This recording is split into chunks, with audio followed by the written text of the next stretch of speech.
So I got the Polaris back from the shop. I'm going to take a ride and check out my corn. It's Saturday, July 24th, but one of the things they did was they upgraded the computer. I've been meaning to do it. I never got around to it, so they did it for me. But here's the first plot. This is actually the worst of all of them. And you can see it's really come on these last few days. I mean, this stuff was all burned up and yellow, and that was it. So I'm hoping to get this sprayed. My leg is feeling much better today on Saturday, so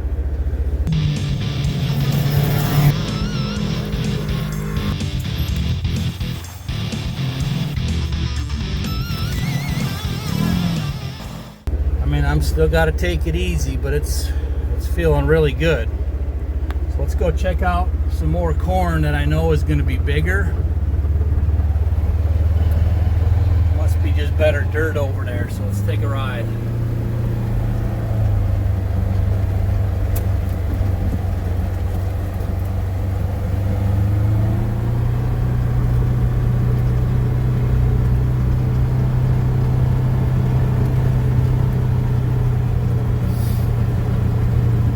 Good to have the Polaris back and working in proper order.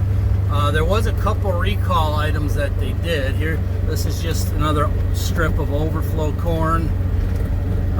Should it survive and make ears, I wanted to just spread it around the farm, basically to hold as many deer as long as possible. Anyways, couple recall items on the Northstar. They put in a new clutch and a new belt because it started squealing and it was hard to shift. Look at this yellow patch here. So you can see this is where I missed the Roundup / fertilizer mix. So you see the difference there. I missed that strip down there. This plot right here is kind of a weaker one also.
Good just to be out and about. I ran into town, ran some errands today. Down in this area is where it's starting to get a lot better. I just got my urea, water soluble urea in yesterday. So I'm gonna mix up a tank and probably get this sprayed in the next day or two.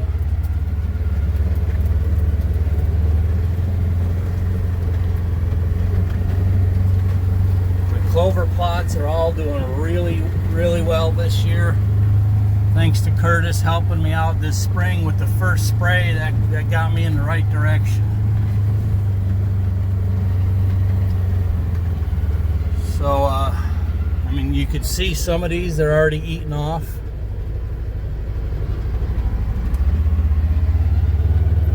Oh, that one's got a tassel. Right there, that long skinny one.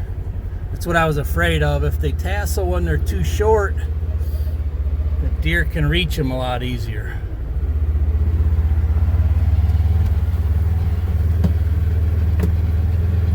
Yeah, here's some more tassels here. Doggone it, man. They're going to start munching on the tassels. they're gonna start eating them right off.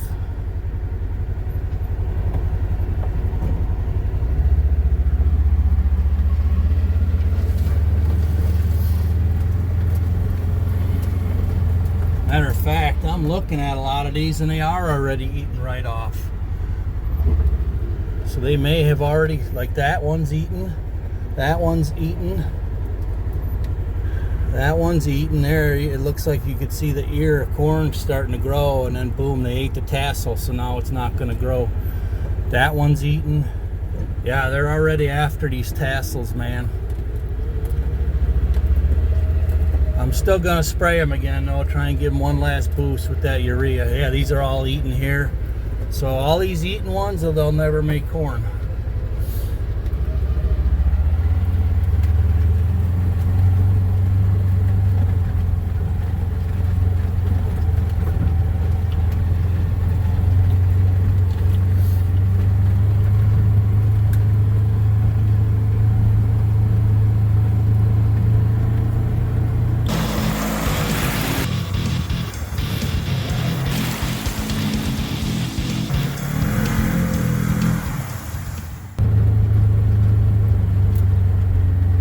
This area here, you can see it's a lot weaker. That's because it's up against these giant oak trees. Nothing grows very well here. Most likely I'll be tilling this corn under. I usually put a fall plow right here in this spot.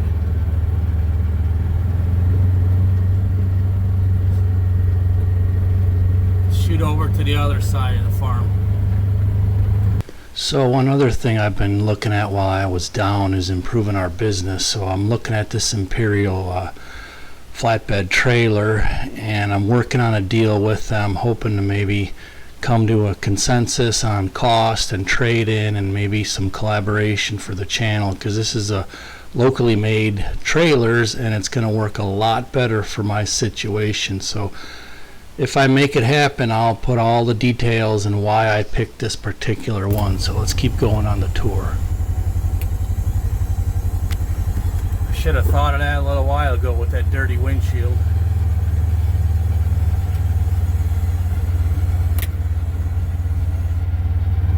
That's much better. I'll show you some loblollies down here too. I saw these a week or two ago. Me and Iron Mike planted them. Gosh, what, 2 or 3 years ago now.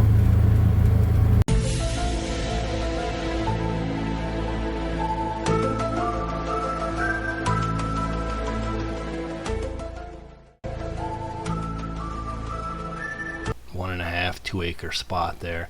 So I found it was just easier to take the tractor in circles. But can you imagine the stir I could have made if I didn't like admit this and I said, oh my gosh, we had crop circles, what's this from? So anyways, here's the first crop circle area, and even if half of them grow, I'm going to let this grow into weeds anyways, or actually natural regen. So even if half of the pines grow to mix in, it will make fantastic cover. So here's some more corn. This is just a big long strip, probably 2-ish acres maybe, all the way up that hill. Oh, look at the size of these. I'll show you these loblollies. I can see a bunch of them peeking out. Go in the low gear here.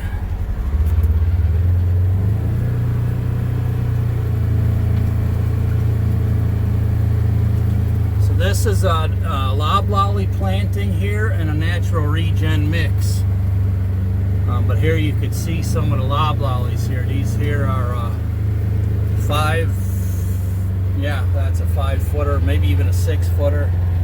See that? So the deer didn't get all of them, and there's a lot of them still grow. That's why I planted loblollies. They'll eat them all the way down. Like here's one right here. They'll eat them all the way down to nothing, but yet they'll keep growing. And as their roots come back, here's another one right there.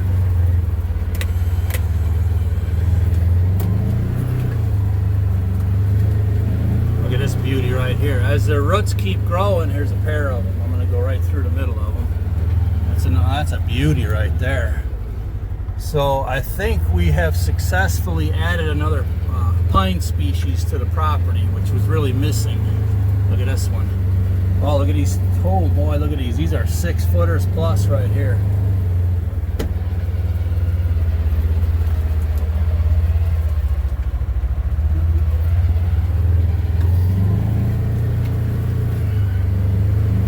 And then I sprayed this clover plot a week or two ago now, and then I mowed it. So look at that. It's in beautiful, beautiful shape.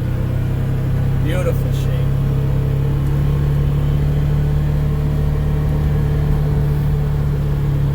Alright, let's check this last strip of corn.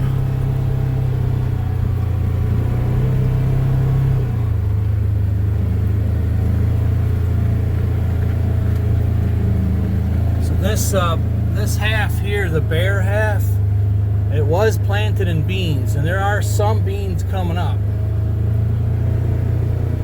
There are some, just not a bunch.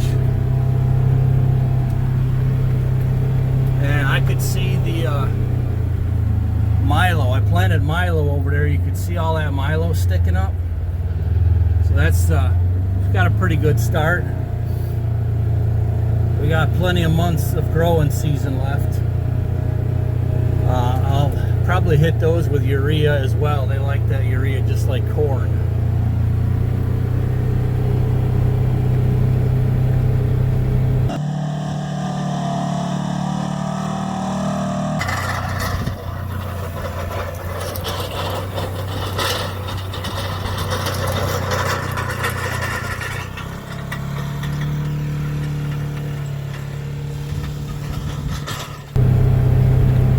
So I'm feeling a lot better today. I'm itching to get back to stuff.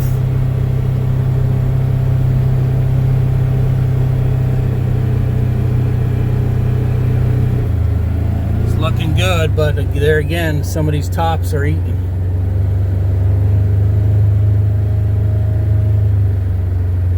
Boy, oh boy. Yeah, I mean, look at that. That's eaten. Tassel's gone, no corn. I got a feeling a lot of these are eaten. But life is an experiment. You got to keep trying different things. Then they realize, wow, this is really nice having a cab. There's just no doubt about it. You know, the steering is adjustable. The seat's adjustable. I mean, I'm 6'5". It's a little bit tight, but it was bigger than one of the other competitors. And to be honest, most every machine I get in is just a little bit tight.